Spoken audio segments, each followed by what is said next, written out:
लिख लो, इलेक्शन के पहले तुमको डिप्टी सीएम भी बनाना पड़ेगा। और इलेक्शन के पहले आते आते आनंद मोहन निकला है, केंद्र में मंत्री भी बनाना होगा। आनंद मोहन को छेड़ने की कोशिश मत करना। आनंद मोहन किसी छेड़छाड़ से रुकने वाला नहीं है। और तुम्हारा आईबी का रिपोर्ट बता रहा है कि आनंद मोहन को छेड़ोगे, इस प्रदेश में एक नया समीकरण बनेगा और तुम्हारा डब्बा गोल हो जाएगा। लेकिन दो या नहीं दो, सच यही है। आनंद मोहन डंके के चोट पर खाने निकला है। ये जो चाटुकार मंत्रदाकार ऐसे लोग हैं, ये एनडीए का भला नहीं चाहते। इनकी हर पहल कदमी से एनडीए आज कमजोर हुआ है। और स्थिति ये है कि अगर आज चुनाव हो जाए, चारों खाने चित्त हो जाएंगे। हम 6 सांसद हैं।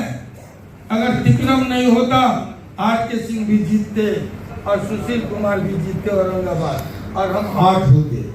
लेकिन इसमें से कोई ऐसा नहीं है जो मंत्रिमंडल में, केंद्र में शामिल हो सके। इस लायक कोई नहीं है। अगर नहीं है तो आनंद मोहन सवाल दागेगा, कोई रोक नहीं सकता। और कोई ये नहीं कहता कि 17 साल की उम्र में जब इस देश में इमरजेंसी लगी और प्रेस पर सेंसरशिप की तलवार लटकाई गई, तब आनंद मोहन बतौर संपादक क्रांति दूत के जेल गए।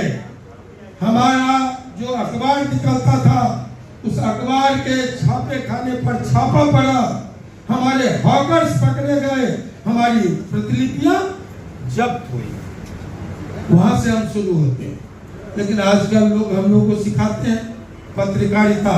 उनसे जाके कहिए, जिन लोगों को नहीं मालूम है कि अपनी पीढ़ी का अकेला व्यक्ति आनंद मोहन है, गांधी की पीढ़ी का नहीं, तिलक की पीढ़ी का नहीं, नेहरू की पीढ़ी का नहीं, राजेंद्र बाबू की पीढ़ी का नहीं, जयप्रकाश नारायण की पीढ़ी का नहीं, डॉक्टर लोहिया की पीढ़ी का नहीं। वो सब के सब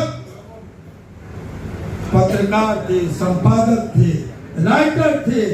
लेकिन आनंद मोहन अपनी पीढ़ी में न केवल फाइटर हुआ, बल्कि राइटर भी हुआ। मेरी लिखी कहानियां आज पाठ्यक्रम में शामिल है। बच्चे पढ़ते हैं, डिग्रियां लेते हैं, डॉक्टर, इंजीनियर और आईएएस आईपीएस बनते। हम हैं बाहुबली। मेरी लिखी पुस्तकें राजकमल, जो हिंदी का मानक प्रकाशन है, उसमें छपता है। एक पुस्तक जिसका राजकमल में छप जाए, जानने वाले लोग जानते हैं वो साहित्यकार का। आनंद मोहन की 1/2 दर्जन किताबें राजकमल से प्रकाशित हुई। आनंद मोहन अकेला अपने पीढ़ी का नेता है जिसकी पुस्तक आज संसद के ग्रंथागार की शोभा बढ़ा।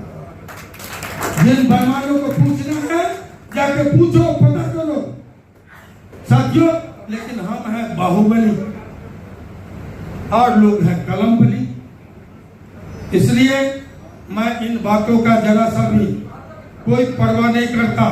आप सब लोग को मैं कह के जाता हूं, जहां तक समाज की बात है, तो समाज के हक की बात उठाना भी हमारा फर्ज बनता है। अगर हम 33 विधायक हैं,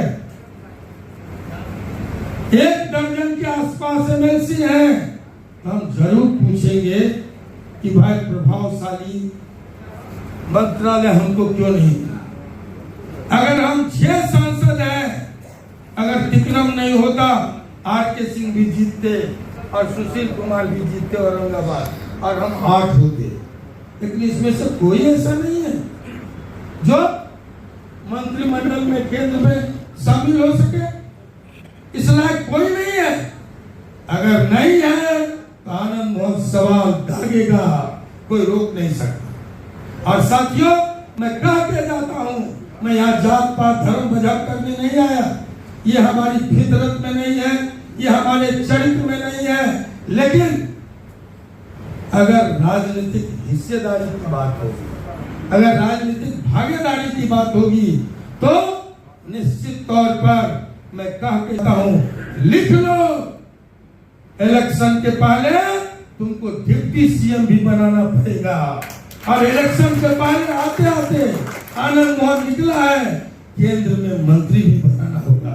लेकिन इसका फायदा आनंद मोहन को नहीं मिलेगा। जैसे अभी एक एमएलसी बन गए, आनंद मोहन को इसका फायदा नहीं लेना है।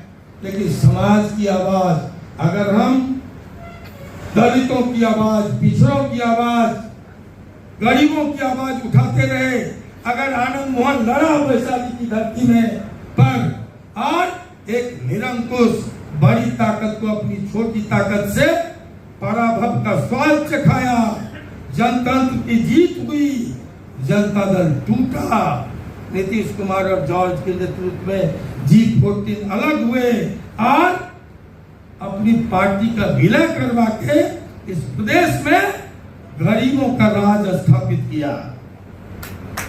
तुम क्रेडिट दो या नहीं दो, सच यही है, आनंद मोहन डंके के चोट पर खाने निकला है। ये जो चाटुकार, मंत्रदाकार ऐसे लोग हैं, ये एनडीए का भला नहीं चाहते। इनकी हर पहल कदमी से एनडीए आज कमजोर हुआ है और स्थिति ये है कि अगर आज चुनाव हो जाए, चारों खाने चित्त हो जाएंगे। और ये भी मैं कह दूं, आनंद मोहन को छेड़ने की कोशिश मत करना।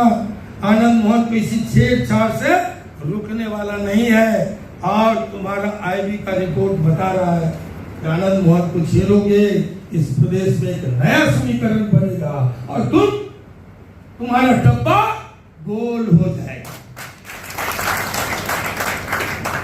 इसलिए मैं बड़ी बेबाकी से मैं आप सबों को, ऐसे लोगों को, क्योंकि एक दर्द है, एक पीड़ा है, एक कष्ट है, एक संघर्ष है, एक इतिहास है आनंद मोहन का, कि किस मुश्किल से यहाँ सुशासन की स्थापना। लेकिन नीतीश कुमार के सारे मेहनत को, सारे विकास पर आज पानी फेरने की पैमानों की कोशिश है। हमने तो कहा था, जो लोग कहते हैं मंत्री नहीं बनाए,